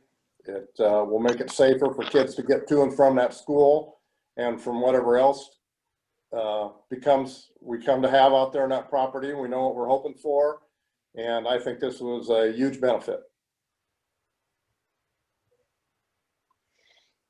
Does that mean you're making a motion? Sure. Yes, sir. Second. Any other questions? Roll call. Dvorak, Yes. Anderson, Yes. Sarchet, Yes. Walters, Yes. Vogel. Yes. Motion carries. Next item, second reading of ordinance 2020-1600, stop and no parking. Take a motion, please. I'll make a motion. Second. Roll call. Vogel, Yes. Dvorak, Yes. Anderson, Yes. Sarchet, Yes. Walters. Yes. Wait. Motion carries. Next option, to waive the third reading. I think we decided there's no reason not to do this, so I'd take a motion, please. So moved. Second. Roll call. Walters, Yes. Vogel, Yes. Dvorak, Yes. Anderson, Yes. Sarchet. Yes. Motion carries. Next item, third and final reading of ordinance 2020-1500, rezoning 31.8 acres located in the vicinity of 220 East Vista Lake Avenue from M1, C2, R2, and R3 to R1 single family. Take a motion, please. So moved. Second. Roll call. Well, I just want Oh, to wait. say, Yes. Jenny, this is the third reading, I don't imagine, but have you heard from anybody? No, sir, I have not. Okay, thank you. Neither have I, so. Nope. Now you can take roll. Walters, Yes. Vogel, Yes. Dvorak, Yes. Anderson, Yes. Sarchet. Yes. Motion carries. Next item, approve August 2020 invoices from Snyder and Associates in the amount of $39,986. Take a motion, please. So moved. Second. Roll call. Anderson, Yes. Sarchet, Yes. Walters, Abstain. Vogel, Yes. Dvorak. Yes. Motion carries. Next item, reports and particulars. Any staff have anything they want to add to the conversation tonight? Amy's shaking her head no. Jim's shaking no. Jeremy's shaking no. Jason's shaking no. Mike's camera's off, so he's probably asleep. But anyway, does anybody else have anything for the good of the cause to add tonight? Otherwise, we probably have beat this thing up one side and down the other. I'd just like to say that I'm proud of the council and their conduct tonight under stressful times. So thank you all. Agreed. I know we had a big topic tonight and there's stuff in the consent agenda, but thanks to the library, I know they always put a lot of work into kind of their annual report there, and that's very helpful for us to see. Yeah. It's really impressive to see through the pandemic how I think maybe we were the only that didn't have full disruption of services. So I know this the library's been working hard to serve the citizens the best way they can during this crazy time of the pandemic. So thanks for your continued work and for the reporting information you've given us. That we appreciate it. Yes. Thank you for remembering to bring that up. Yeah, I would comment on those items too, specifically the library for the work they've put in here the past few months. Also, they started their haunted house gingerbread making campaign here today. So if you got teenage kids that are crafty and want to do that things, stop into the library or call the library, I guess now, and get your gingerbread haunted house kit ordered and reserved. And then also note that looks like we have an opening on Parks Board, so hopefully we can get that filled quickly and have a full board there. And then lastly, I want to apologize to Mandy, because I'm sure that you and I are going to get our rear ends handed to us on social media. So if you got any tips, tricks, or pointers to get through that, I'd greatly appreciate it. Phone calls. That's what I'm trying to say. That's what I was trying to say. Yeah, do mine. Don't look at it. Hey, I'll tell you something. I don't want to beat this horse to death. I put my number out on Facebook. I got 3 calls, three specific calls. I had a couple other people call me about other things, but you know, we put our butts out there and we tried, and I guess I'm going to end it there. You know, we tried. Well, and what I found interesting, I reached out to some people that I thought would have a different perspective than I have, or that I may have heard, because again, we heard a lot, but I reached out to some targeted people, and I was surprised by some people that I thought would be against it that said, we need this. Some people said this is a no-brainer. You know, I heard those comments personally. So, yep, I stuck my neck out voting yes to proceed down the road and hear more. But again, it was surprising, as I did have some of those conversations with people, how there were more than I thought that were in favor of it, or at least open. You know, like I said, I wish they could have had some more concrete information for us. I think that would have gone a long way, but I get their end of the deal too, that you can only invest so much in something that you don't even know if you're going to be able to purchase. Yeah, I agree. I did the same thing, and I, in some respects, I admire standing up to the mob that both of you guys did, and particularly Jeff putting his number out there. I was close to responding, but it's disappointing, and again, beat the dead horse. But you reach out to people, and I had people that I actively texted to get answers that didn't respond and signed the petition. So I don't get that. But as the parks liaison, and thanks for reminding me, Stephanie Campbell that resigned, she put a lot of effort in, and quite, I don't even know, Jason, if you know this, but she was in parks before she came on the board, and kind of talked about what that position, what your position would look like. So obviously appreciate her service, her willingness to provide direction, and totally understand that there are other demands. So hopefully, like I said, we can get some equally strong people to fill that spot.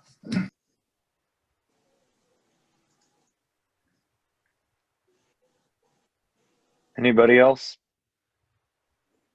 Yeah, and like I say, I'm not going to beat a dead horse on that thing either, but you know, I was doing pretty good through this until I had both of my girls come home from school, and yeah, the kids were saying some not nice things about it too. And so when the parents start bringing that stuff into the kids, and then you start dealing with that, it's made for a tough situation here. And so it's just terribly unfortunate that of the 20 years that I've been coming to council meetings, that's the single biggest topic that I can remember, other than Beggars Night issues 20 years ago, Ron.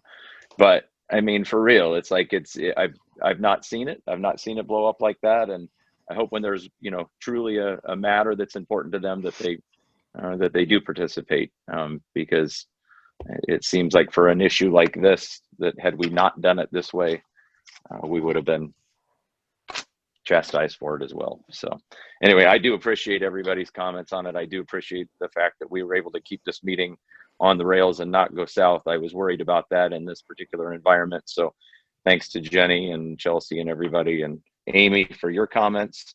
I want to thank you for that too, because having the advice of legal on things like this gets pretty important. So thanks everybody. I have got nothing else unless somebody else does. And if not, I'd take a motion.